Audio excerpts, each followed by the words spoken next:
हमारे पैगम्बर सल्लल्लाहु अलैहि वसल्लम को इनडायरेक्ट में बोलते हैं, कैसा है आप, यानी हमारे पैगम्बर सल्लल्लाहु अलैहि वसल्लम कह दीजिए कि मेरा रब ने हुक्म दिया कि इंसाफ करने का, आपस में एक दूसरे के साथ इंसाफ करने का, और ये कि तुम हर सजदे के वक़्त अपना रुख सीधा रखा करो, यानी अपना किबले के तरफ अपना रुख कर लेना। किबले के तरफ का मतलब क्या है, हमारा अल्लाह सिर्फ किबले के तरफ ही नहीं, ये बात को मालूम कर लो।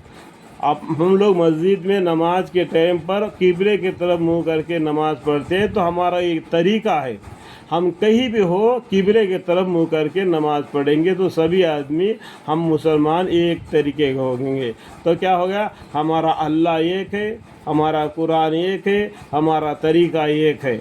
समझ में आ गया इस बात के लिए। लेकिन अल्लाह ताला तो चारों तरफ से है।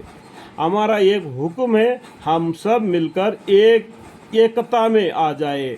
अल्लाह एक है, एकता में आ जाए, ट्रिनिटी नहीं, अल्लाह एक है, अल्लाह एक है, कुरान एक है, हमारा तरीका एक है। हमारा तरीका क्या है, हम किबले की तरफ मुँह करके नमाज पढ़ना। किबले की तरफ क्या है, काबा शरीफ है। काबा शरीफ हमारा दिशा है, अल्लाह नहीं है।